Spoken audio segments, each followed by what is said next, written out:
Hey, Julia Barzyk here from Wise Investigator. You're going to hear me talk about something today that I've talked about before, but I'm going to dive a little bit deeper. I may get a little bit personal with some of my own experience. The bottom line is that you need to have an online presence. It's urgent and it's something that you can take care of relatively easily, especially if you want to get started using LinkedIn and having a profile there. So that's my bottom line up front. That's my take home message. But I know that it's hard to convince many of you that this is important. So, how am I going to convince you of this? I'm going to do that by showing you some evidence that I came across very recently, which backs up what I've been telling you, that you have to get the online presence. Because sometimes people come out and they say things that we all know have been happening, right? They say the quiet part out loud. And I'm someone who does that. That's really what I built my business on, is giving people real information, even things that the hidden curriculum, right? How things really work, even when we wish they didn't work that way, right? But they do work that way. And given that reality, knowing how things work, knowing how other people are thinking, knowing what other people are actually doing, rather than only knowing about what they say they're doing, or what we acknowledge we're doing, or what we might even tell ourselves we're doing. Okay, so let's see what people are actually doing here. So what am I talking about? I am talking about a column that just came out on October 13th of 2023 in Nature. So this is a Nature Careers column, and it's a brief piece. It's written by Juan Manuel Parrilla, and the title of it is ChatGPT Shows That Grant Application Systems Are Broken. Okay, so you may be thinking I'm going to be talking about ChatGPT and what's the entire system for evaluating research and how is that related to what is going on in AI and how we may be able to use AI to evaluate proposals, or how we could use AI and ChatGPT to write parts of proposals. And there's some of that is covered in that piece. That's actually not what I want to talk about. What I want to talk about is something that the author says a little bit offhandedly that's actually very important. So let's go ahead and take a look at what that is. So in this piece, the author says, when talking about evaluating proposals and the panels that he has served on, it says panel members tasked with deciding who gets a grant also find the process cumbersome. I've been on panels myself, and sometimes there just isn't time to read everything. Okay, let's read that again. Sometimes there just isn't time to read everything. Okay, we'll keep moving. As a panel member, you are usually asked to focus on three main questions. Does the proposal fit the call brief? Is the proposed science good and novel? And are the candidates experts in the right field?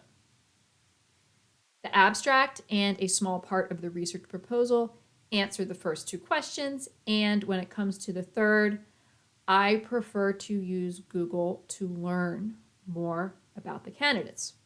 We'll read that part again. I prefer to use Google to learn more about the candidates. Now, this author is from the UK, and my clients and what I advise on is related to the US federal funding system. But it doesn't matter, because we're all, no matter what country you're in, no matter what funding system you're applying within, we're all using similar approaches to making evaluations and determinations about research and about the people performing the research, importantly. So what the author is saying here is that, in fact, there is information outside of what was included in a proposal that can be used to inform decisions related to funding. And I don't know what the rules are in the UK in terms of looking at information on an applicant outside of what would be in something like a biosketch or a CV, which is part of the proposal package. So I'm not going to get involved with that. I have spoken to people, including somebody very recently, who told me that when panels were meeting, he noticed a lot of hits on his personal or lab website. So people are looking at that. Now, The reason why I am such a strong advocate for you getting your online presence up leveled and really making this a priority and taking this seriously is because you can have an enormous return on an investment. The proposal writing process is very time consuming. It's important and it's worth spending time on, and I help people with that, but it's dozens of hours, to really put something together, a complete package. Dozens of hours for a very small fraction of that amount of time. You can get your LinkedIn up leveled. You can commit to posting on LinkedIn, and I'll talk a little bit more about that later. So you may be wondering what platform you should use if you are thinking about up-leveling your online presence. I will advocate for using LinkedIn. The reason for this is that people on LinkedIn are using their real names, and this keeps the discourse more civil than on other platforms. Well, I should caveat this by saying if you don't know which platform to use, if you're indifferent towards the platforms, then I advocate for going on LinkedIn. However, if you actually have a platform in mind that you like using, you may be using it in your personal life, any of the platforms would be good. If you want to make videos and put them on TikTok, that's great. If you want to up-level what you're doing on Twitter or get on Twitter or X, right, that is completely fine. It doesn't really matter where you are. You need to be somewhere where people can see you. So again, LinkedIn is a good solution, but it's not the only solution. The most important thing is you choose an option that works for you, because the more you like it, the easier you find it to use, the more engaging you find it, the more frequently you will post and interact and engage there. So do whatever platform you want to do. Now, what is the deal with LinkedIn though, in terms of, the vibe you may feel that people from academia don't like LinkedIn? Well, okay, this is basically elitism. That's what it is, because there are people on Twitter who will trash talk LinkedIn, saying the people on LinkedIn are basically losers. Well, I'm on LinkedIn. I'm not a loser. That's ridiculous. There may be some people who are so advanced in their careers in academia, people who are like National Academies members, people like that they don't need to go on LinkedIn, okay? This advice isn't for somebody who is a National Academies member. This is advice for early to mid-career people who are still fighting for their careers, okay? I know that you guys are fighting. I know that you've done a lot, and you're still doing a lot.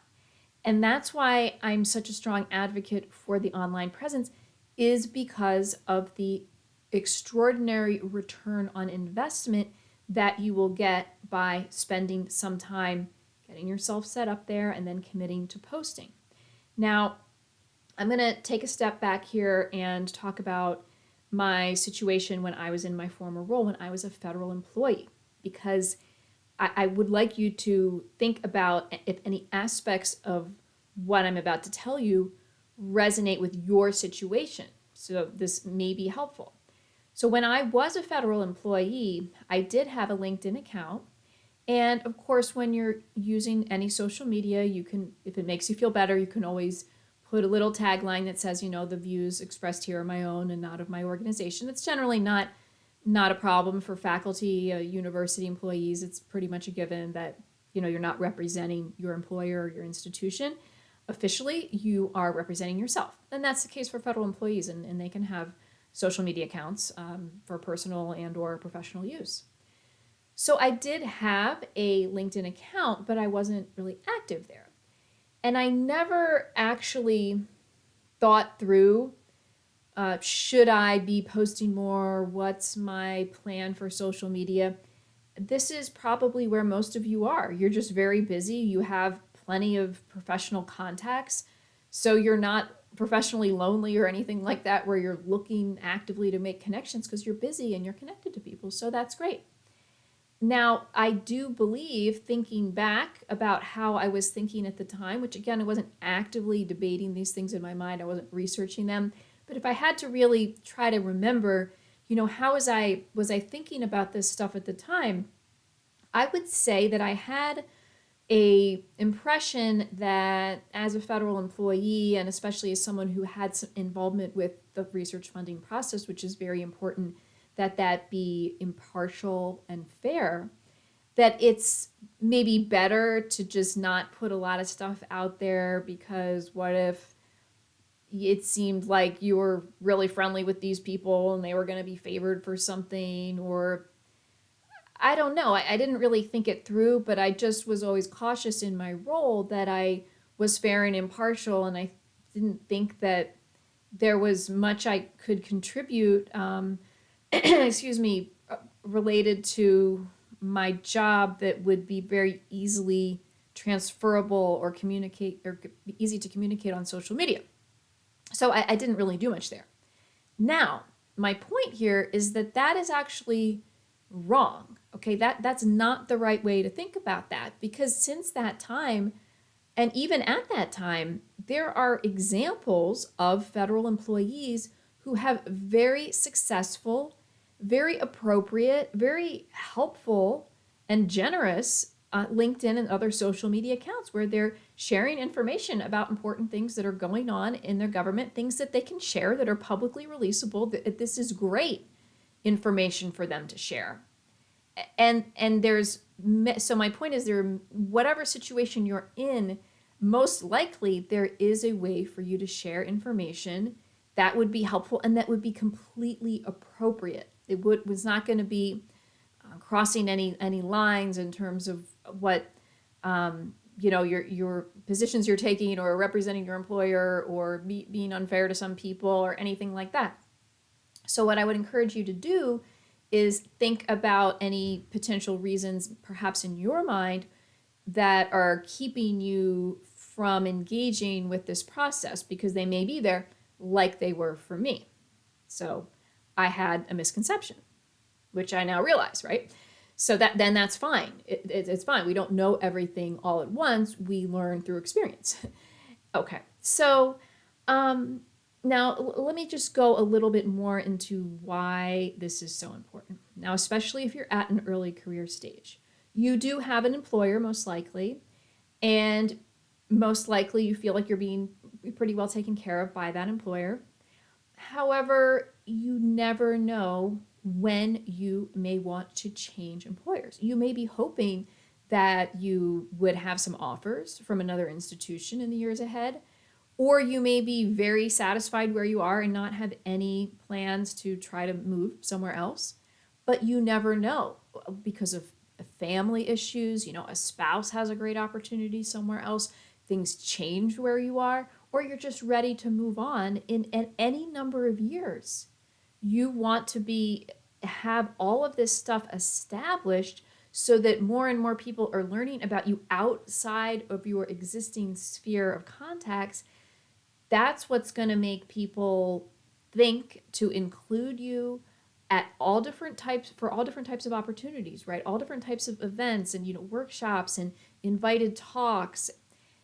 These are all very important opportunities for growing your network, again, beyond the existing network that you have, which is valuable, and you want to maintain that, right? But the way that people are going to find you beyond that existing network, including future potential employers and collaborators, is generally through the internet, right? Through our web presence. So my point is that you never know when you may find yourself in a situation where you will regret not having started this, right? When you're in a secure situation, you're in a strong position, build that up now, so if and when things change, you're starting from something. That's important. Okay. Now, how many more people are you going to reach? Okay, you will reach orders of magnitude more people by posting, I'm just going to say on LinkedIn, but than you will through any of your other types of communication or dissemination. Now, I'm not going to go into the numbers there, but I will link in my description to a video of a talk that I gave at a DARPA Connect event. It's just about 8 minutes long. And you can watch that and you can see the numbers where I give examples of what you could expect in terms of reach, in terms of the number of views or impressions or, people that are reading your stuff compared to the articles that you publish in peer-reviewed literature. Okay, now, again, like I say in that talk, a post that you make on LinkedIn is not equivalent to a peer-reviewed journal article. We understand that, right? But you want your reach to be very wide, and then some of those people will be drawn in to learn more about you and your research. Okay, so you may be thinking that this sounds, good, right? But you don't know what you would write, okay, on social media. I'm not going to get into all of those options here, but there are many options. Here, this is a book, right, that is very, very helpful. It's called Steal Like an Artist by Austin Kleon. And this is a book that's very actually short to read. It has a lot of graphics in here and not that many words. So it's about $10 on Amazon, and it's not a big time commitment. You can just page through this and read this very quickly. I would suggest that that's a good place to start to think about where you can get ideas for posts. And the best ideas, the best things that you should post about are the things that you're interested in. So if it's highly technical stuff, that's fine. There's people that want to read that. If it's something of more of an educational nature, that's fine. If it's more like lab tour type things, if it's more about your travels, if it's, related to students or like interviews or reporting on other people's accomplishments, reporting on news stories that are related to your area of research, any and all of those things are good things to post about. And like anything, it gets much faster and easier to come up with the stuff and to get it out there to the point that it's like really easy after a couple months. In the beginning, you may be thinking, spending more time thinking about what you're going to post, and it can take time. But just like anything else you do where you develop a skill, it becomes very easy. It is not, compared to everything that you need to learn to write a proposal with all of the parts of the proposal. I'm not going to go through it all. Those are, we all know what they are, right? And the many, and there's only more that are being added, right? Like data management plan and all kinds of other pieces that are now getting added onto that proposal package. If you think about all of the skill, of course, and time that you need to have to successfully complete a package like that, what you need to do to learn how to make these little posts for social media is it's nothing. It's just, you can't even compare it. It's so easy, and it takes such little time. So just keep the perspective. Okay, now here's another thing. When you do post this stuff, when you start getting going, you are not going to see many people engage with your content. I'm not going to go into all the reasons why, but it takes time on the algorithm for your stuff to get shown to people.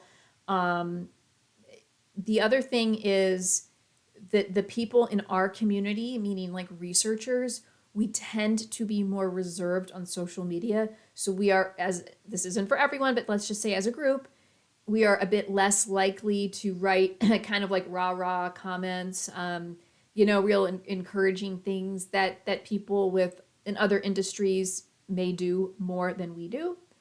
So don't be discouraged if you don't get a lot of comments, you don't get any comments, or you don't even get that many likes or shares or anything like that. I promise that people are reading it. I can't count how many people have told me that they appreciate the videos and other content that I put out who have never commented on any of my posts. And they oftentimes, I don't recognize them from having even liked my posts or shared it or clicked on it in any way. And that's completely fine. No one should feel obligated to like a post or make a comment or anything if they don't want to. Some people don't hit like very often. And that doesn't matter. But they still are reading it. So you have to get over the idea that you're just speaking into the void. Now, you may for a few weeks or even a couple months at most, but then you will find that things really start moving, and that's not going to be the case anymore.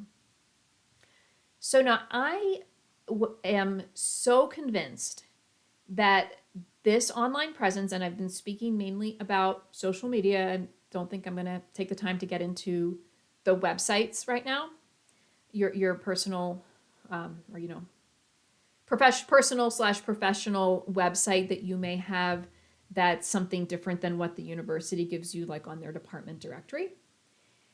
But this is such a glaring problem that even though I'm busy with Wise Investigator and I have more than enough to do there, I partnered with people with experience in websites and web design, and we created university research websites to provide a solution for PIs who need a website. And I know that there's not a lot of time. There's really no extra time, right, to do something like build a website from scratch.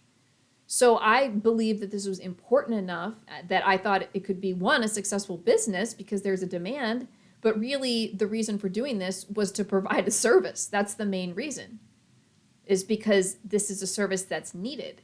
So what I'm trying to express is that, I believe that this is important to such an extent as to take on a completely additional endeavor, right, in what I'm doing myself in my own business to provide this, because it's so important. So I'm going to leave it there. I hope that this has been helpful to help you start to understand some of the reasons behind my advocating constantly for the online presence. If I could really sum it up, I would say, people talk about living in the metaverse. We're going to be in augmented reality, whatever. Yes, there's new technologies that are coming online to enable even like greater metaverse type experiences. We're already living in something like that for part of our lives. For the part of our lives that we spend at the computer where we're accessing the web, right?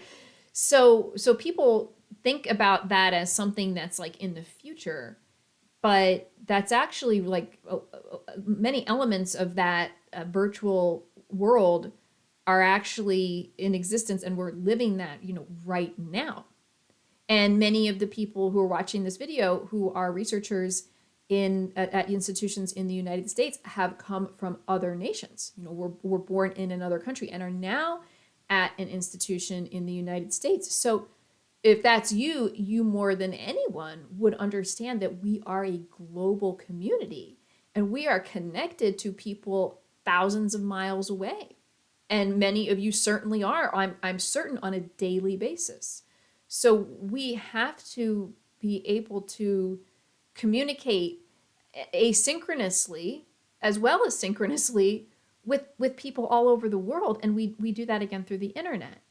So to neglect the online presence is really a big mistake. And I guess the final point, right, is that it's a big return on investment. So you do not need to spend that much time with this endeavor to get an outsized result. In just a fraction of the amount of time that it would take you to write a proposal, you could have majorly up-leveled your online presence. And once you actually start getting engaged with some of this stuff, you're going to actually have a lot of fun with it. You can really be creative. You can connect with new people. Meeting new people is always great. And you just never know what opportunities could fall into your lap. And it'll feel like they're falling into your lap because these opportunities will just seem to appear. But it's not falling in your lap because you have done the preparation to put yourself in the position, as they say. I don't know who said it, but that luck favors the prepared, right? So if you're prepared, then you're going to feel these things, as that they're falling into your lap.